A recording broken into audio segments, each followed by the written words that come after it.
yang banyak orang lihat tentu pasti banyak yang bersyukur, Pak. Ya. Bahasanya itu, nikmat Tuhan manakah yang kamu dustakan? Ketika disampaikan kepada kita makanan secara gratis, apalagi anak-anak yang menerimanya, dan disebut bahwa itu bergizi. Tapi di sisi lain, Pak, kita juga menyoroti, ada juga yang menganggap bahwa, waduh kok iya ada insiden-insiden, Pak. Ya. Insiden keracunan lah, ketidaksesuaian antara porsi yang dijanjikan dengan apa yang didapatkan. Ya. Ini apa yang terjadi di sini, Pak Sony? Jadi kejadian menonjol, saya sebut kejadian menonjol terkait dengan konsumsi MBG. Iya. Itu ya fakta dan terjadi ya. Pada umumnya kejadian tersebut terjadi karena pelanggaran terhadap SOP. Oke. Jadi kami sudah menyusun SOP penerimaan barang seperti ini. Iya. SOP persiapan. Jadi masak itu harus dimulai jam berapa, distribusi jam berapa. Nah, ini yang banyak dilanggar. Ya, pada setiap kejadian senantiasa ada pelanggaran SOP. Contoh, daging ayam diterima di SPPG jam 4 sore. Iya. Kemudian dipotong-potong, dicuci jam 5 sore. Sudah. Setelah itu dia lupa diungkep. Setelah diungkep, disimpan di ruangan suhu terbuka. Dari jam 5 sore. Baru dimasak lagi, digoreng jam setengah 1 malam. Kemudian disajikan, didistribusikan jam 7, dimakan jam 8 pagi. Itu kan berarti 15 jam. Bayangkan. Nah, ini artinya ada SOP yang dilanggar. Seharusnya ketika sudah diungkep, disimpannya di mana? Tidak di ruangan terbuka, tetapi di chiller, sehingga suhunya tetap terjaga dan tidak ada proses pembusukan. Nah, itu kenapa bisa terjadi? Kan ada kepala dapurnya, Pak. Pemahaman mereka terhadap SOP ini kan tidak seutuhnya dikuasai. Ada kepala SPPG yang ya manusiawi ya. Kami mengakui mungkin disiplinnya masih kurang dan lain-lain. Dan ini menjadi latar belakang gizi nggak sih, Pak? Ini kepala dapur ini, Pak? Di setiap dapur kan ada ahli gizi, ada pengawas gizi, ya, pengawas gizi, ahli gizi dan sarjana lain yang kita sebut mereka pengawas gizi. Ya, itu adalah tantangan bagi kami untuk melakukan pengontrolan. Sekarang makanya kami membangun sistem kehadiran KSPPG jam berapa, gitu kan? Ahli gizi hadirnya jam berapa, itu bisa dilihat di dalam sistem. Itu adalah satu upaya yang kami lakukan untuk mencegah terjadinya kejadian menonjol. Termasuk yang terakhir kami bangun adalah mengembangkan sistem MBG Review. MBG Review ini aplikasi yang nanti dipegang oleh para PIC. Contoh di sekolah itu ada PIC ya, ada guru. Ya. Ketika MBG datang, paket MBG datang, guru langsung mereview tepat waktu atau tidak. Yang kedua, melakukan tes organoleptik, dicium. Nah, gitu seperti itu. Yang ketiga, dimakan, dicoba. Dites, wajar atau mungkin basi dan lain-lain. Dan yang keempat, dilihat dari variasi makanan. Nah, ini dinilai, Mitra dan KSPPG juga tahu tujuannya untuk meningkatkan awareness. Oh, hati-hati loh, kita jangan terlambat. Oh, hati-hati loh, jangan sampai ada sarana pemiralan yang tepat lah ya, Pak, yang dikanalisasi menurut betul, Bapak, gitu ya. Betul. Dan ini disebarkan ke semua untuk melakukan itu, untuk meningkatkan awareness. Harapannya ini bisa berjalan ya, Pak, ya, semoga bisa menekan angka-angka yang kita sempat lihat ya, Pak, ya, bahwa ada kejadian massal dan sebagainya.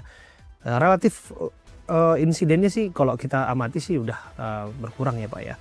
Tapi kita sambil lanjut ya, Pak, ya. Pak, nah saya coba memberikan pancingan ini, Pak, supaya dimakan, Pak, seperti makan bergizi gratis nih, Pak. Gitu kan. Waduh, dimakan nih, Pak. Nah, itu bergizi, Pak. Katakan ini proteinnya. Oh, ini protein, Pak. Oke, Pak Sony, Bapak sebut tadi tidak ada keracunan lagi. Sekarang kan ada yang namanya sertifikasi, betul ya, Pak? Ya. Sertifikasi kelaikan, higienis, dan sanitasi, kalau saya nggak salah ya, Pak. SLHS.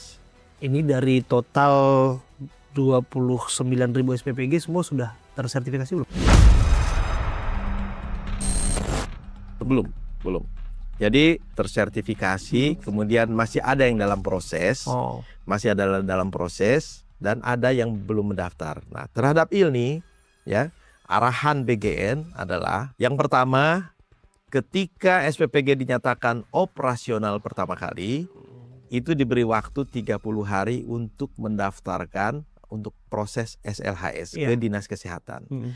Apabila dalam waktu 30 hari tidak juga mendaftar, berhenti dulu, tidak operasional. Nah, Oke. kemudian apabila ternyata sudah mendaftar dan dalam waktu 3 bulan tidak juga keluar, tidak juga mendapatkan SLHS, kita melihat ini karena persyaratan administrasi, karena teknis administrasi, misalkan di Dinas Kesehatan tidak mengeluarkan, atau arahan-arahan teknis dari Dinas Kesehatan yang disampaikan kepada mitra untuk penuhi ini, penuhi, tidak dilaksanakan. Nah, kalau yang kedua yang terjadi ya, kenapa tidak juga keluar SLHS? Karena mitranya tidak mau memenuhi persyaratan sesuai dengan yang dipersyaratkan oleh Dinas Kesehatan, ya kita suspend. Kita hentikan sampai dia memenuhi persyaratan-persyaratan sesuai dengan SLHS, persyaratan SLHS, SLHS-nya keluar, baru kemudian operasional kembali. Pak, ini sertifikasi berjalan secara transparan dan akuntabel ya Pak ya? Ini nggak ada permainan juga di sini Pak? Sertifikasi itu kan domainnya Dinas Kesehatan Kabupaten Kota. BGN hanya perintahkan. Tapi kan ada kepala dapur juga Pak, atau kepala SPPG juga yang terlibat di sana kan? Yang mendaftarkan SLHS itu adalah mitra, karena sarana prasarana SPPG itu dan milik mitra. Nah, dan SLHS itu kan diberikan kepada sarana prasarana.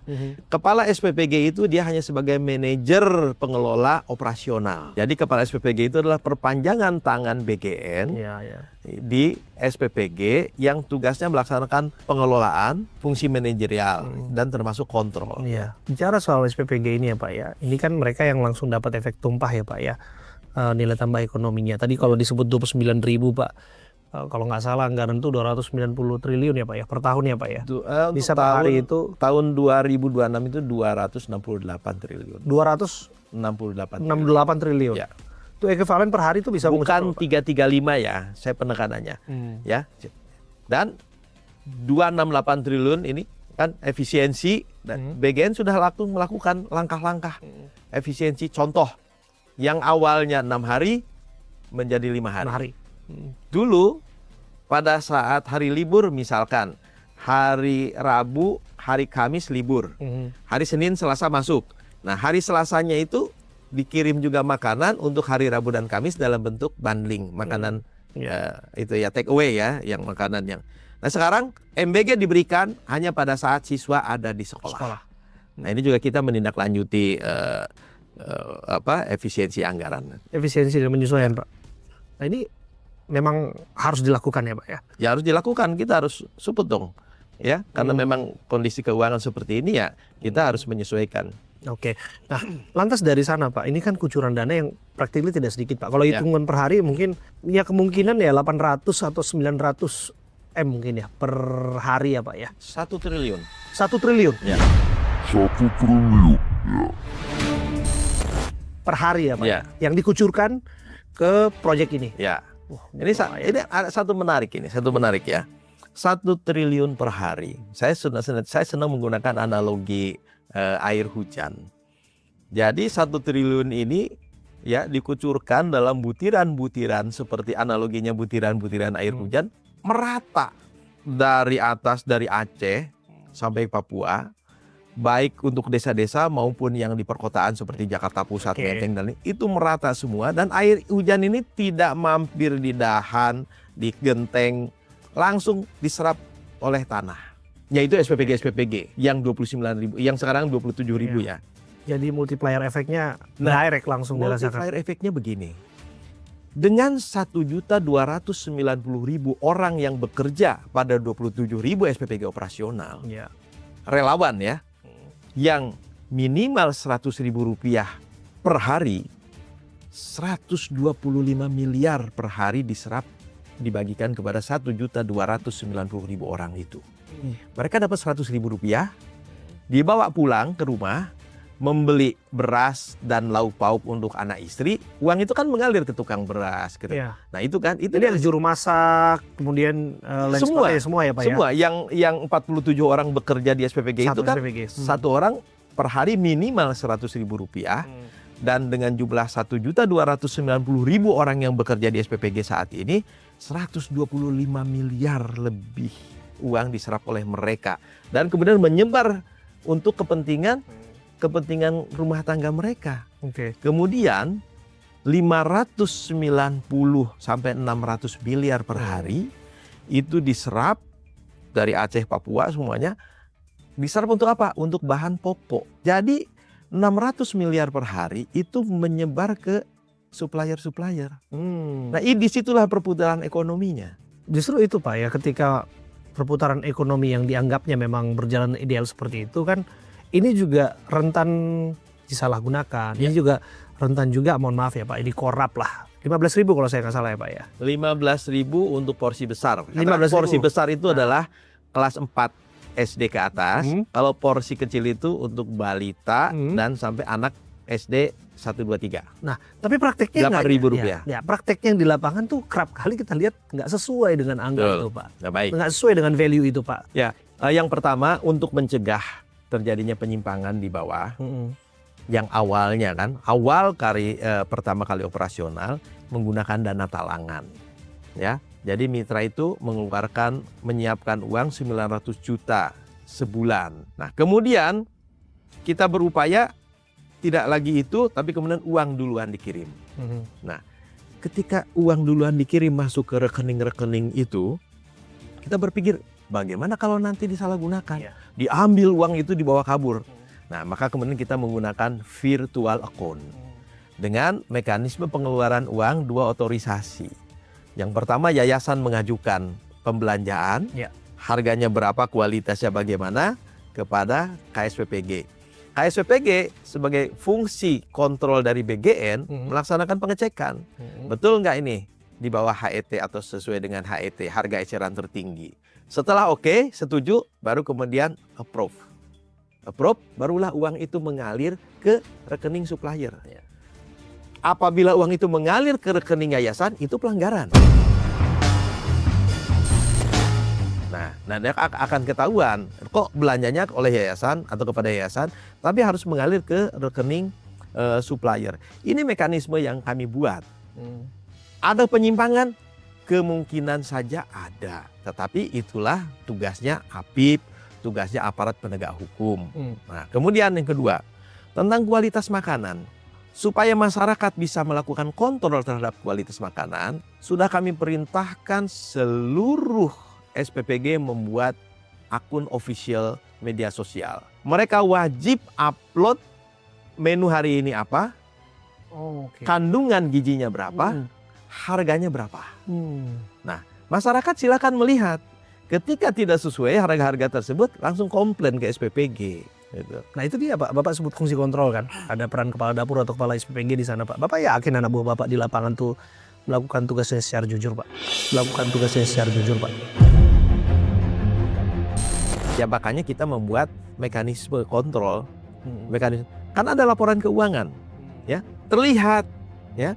Jadi bukan laporan pengeluaran itu tidak dilaporkan, setiap hari ada laporan-laporan dan ada audit juga kan, ada audit. Nah, fungsi kontrol penegak hukumnya di mana tuh Pak? Apabila terjadi indikasi yang sudah masuk unsur-unsur tidak pidana, penegak hukum bisa masuk. Tolong dipahami begini. Yang pertama, pahami dulu bahwa porsi itu ada yang nilainya 15.000. 15.000 itu terdiri dari yang pertama 2.000 untuk insentif, ini baseline ya. 3.000 operasional, 10.000 bahan baku. Untuk porsi kecil, anak-anak balita sampai SD kelas 3, 2.000 insentif, 3.000 operasional, 8.000 bahan.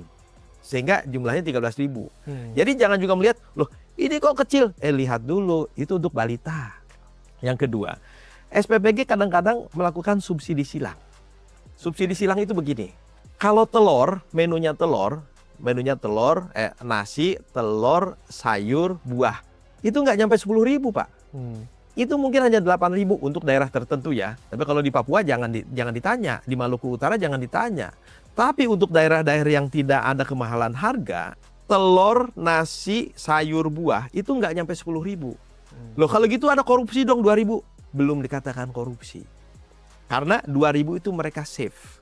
Simpan dulu, besoknya lagi misalkan ayam, besoknya telur lagi, ada kelebihan nih, kelebihan 3.000.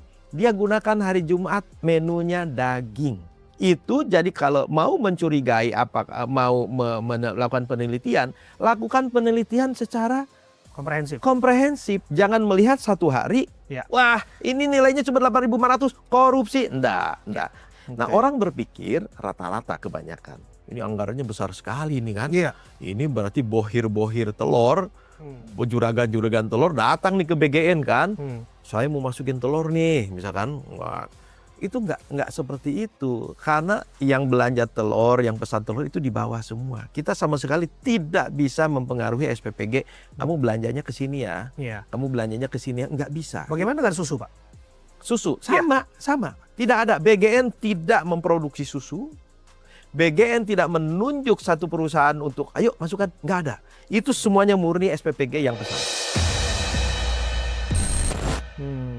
Ya, BGN hanya membuat tata kelola. Ya, syarat-syaratnya seperti ini, kandungan proteinnya seperti ini, lemaknya seperti ini, gulanya tidak boleh ada. Jadi BGN membuat seperti itu. Sempat diisukan ada OTT, Pak. Iya. Kalau sekarang berbondong-bondong jangan ditanya, Pak.